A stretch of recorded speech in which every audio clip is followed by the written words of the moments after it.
আসসালামু আলাইকুম রহমতুল্লাহ। সবাই কেমন আছেন? আজকে একটা গুরুত্বপূর্ণ বিষয় নিয়ে আলোচনা করতে যাচ্ছি, সেটা হচ্ছে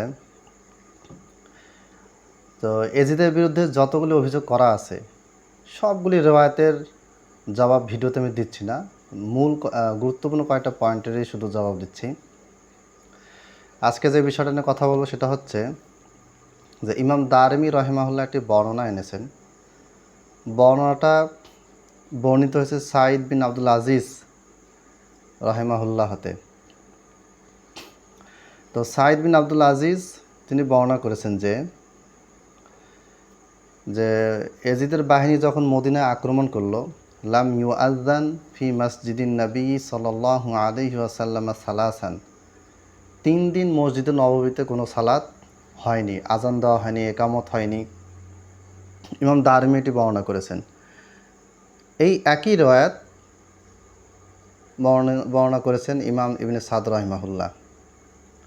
তো এইখানে যে রওয়ায়াতটা বর্ণনা করা হয়েছে একই বর্ণনা আছে, তবে ইমাম ইবনে সাদ রাহিমাহুল্লাহ তিনি একটু বৃদ্ধি করেছেন। সেটা হচ্ছে যে ইজা হানাতি সলাতু আসমাউ আজানান ইয়াখরুজু মিন কিবালিল কবরি, অর্থাৎ সালাতের সময় যখন হতো, যেহেতু এজিদের বাহিনী পুরো মক্কা পুরো মসজিদ নববী ঘিরে ধরেছে, সেখানে এজিদের বাহিনী আজান সালাত পড়তে দিচ্ছে না, আজান হতে দিচ্ছে না, তখন প্রত্যেক 5 ওয়াক্ত সালাতের সময় এই যে ওয়াকিয়া হাররার ঘটনার সময় 3 দিন যে হামলা হয়েছে, মসজিদ নববী যে ঘেরাও ছিল, এই 3 দিন 5 ওয়াক্ত নামাজেই কবর থেকে আজান শোনা যেত প্রত্যেক জামাতের শুরুতে। আচ্ছা, এই রওয়ায়াতটা কে বর্ণনা করেছেন? এই ঘটনাটা বলেছেন সাঈদ বিন আব্দুল আজিজ রাহিমাহুল্লাহ। সাঈদ বিন আব্দুল আজিজ তিনি জন্মগ্রহণ করেছেন 90 হিজরিতে। আর হাররার ঘটনা, এই মদিনা আক্রমণ মসজিদ নববী যে আক্রমণ করা হলো, এই ঘটনাটা ঘটেছে 63 হিজরিতে। যতগুলি বর্ণনা আছে এইটাই সবচেয়ে সহি বর্ণনা। 63 হিজরিতে মসজিদে নববী ঘেরাও করা হয়েছে, আক্রমণ করা হয়েছে, মদিনাবাসীকে আক্রমণ করা হয়েছে। এই ঘটনাটা বর্ণনা করছেন কে? 90 হিজরিতে জন্মগ্রহণ করা একজন ব্যক্তি। তিনি বলছেন যে মসজিদ নববী 3 দিনের জন্য কী করা ছিল?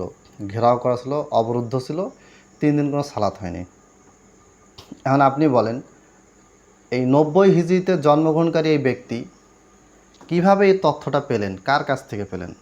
তার কোনো প্রমাণ ইতিহাসে পাওয়া যায় না। অতএব এটা একটা বাতিল বর্ণনা, বাতিল রওয়ায়াত, ভিত্তিহীন বর্ণনা। সাঈদ বিন আব্দুল আজিজ পর্যন্ত বর্ণনাটা আছে, ঠিক আছে, কোত্থেকে আসলো, তিনি কোত্থেকে পেলেন, এটা প্রমাণিত না। আরেকটা বর্ণনা আছে ওই সাঈদ ইবনে মুসাইয়িব থেকে, ইমাম ইবনে সাদ রাহিমাহুল্লাহ বর্ণনা করেছেন, এই একই প্রবলেম, ঠিক আছে। সাঈদ ইবনে মুসাইয়িব তিনি আবার সাঈদ বিন আব্দুল আজিজ থেকে এটা শুনেছেন। তো সাঈদ ইবনে মুসাইয়িব তিনি কার কাছে শুনেছেন?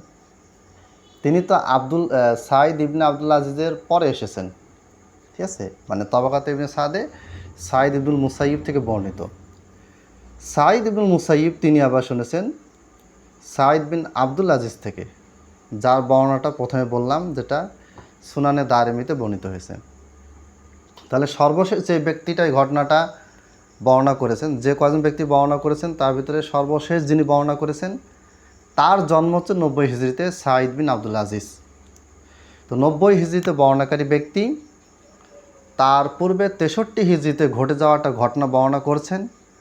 কার কাছ থেকে ঘটনাটা শুনেছেন, কিভাবে শুনেছেন, কোন কিতাব থেকে শুনেছেন? কোনো প্রমাণ, কোনো বক্তব্য, কোনো মানে দলিল, কোনো কিছু পাওয়া যায় না।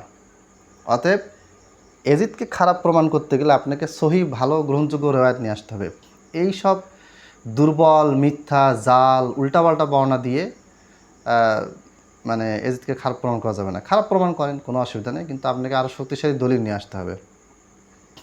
তো ঠিক আছে, আজ এ পর্যন্ত। ইনশাআল্লাহ পরবর্তীতে আমরা অন্য কোনো বিষয় নিয়ে আলোচনায় আসব। আর আরও অনেক প্রশ্ন জমা হয়ে আছে। আমি আসলে এজিদের বিষয়টা সিরিজ আকারে আলোচনা করছি, তো এটা শেষ হওয়ার পর আমি ইনশাআল্লাহ অন্যান্য প্রশ্ন উত্তর সহ বর্তমানে আধুনিক বেশ কিছু বিষয় নিয়ে, বিশেষ করে সিরিয়া নিয়ে অনেক প্রশ্ন আসতেছে। সিরিয়া আহমদ সারা, আহমদ আল জোলানি, তার কর্মকাণ্ড ভূমিকা নিয়ে অনেক কথা আসতেছে। তো আমি তাদেরকে পর্যবেক্ষণে রাখতেছি, আপাতত তাদের ব্যাপারে ভালো পজিটিভ রেজাল্টই আসতেছে। কিন্তু এটা বলা মুশকিল যে প্রকৃত মুসলমানদের পক্ষে আসলে কারা। সিরিয়াবাসী যারা আছে তারা ইসলামের পক্ষে এবং তারা মুসলমান, এতে এ পর্যন্ত 100% আমরা নিশ্চিত। কিন্তু পরবর্তীতে কী হবে এটা আসলে পরবর্তী ঘটনা না দেখলে বোঝা যাবে না। এজন্য এখনই আমি এই সমস্ত বিষয়ে মন্তব্য না করে চুপ আছি। আল্লাহ তাআলা আমাদেরকে ধৈর্য ধারণ করার তৌফিক দান করুন। আমিন। আসসালামু আলাইকুম ওয়া রাহমাতুল্লাহ।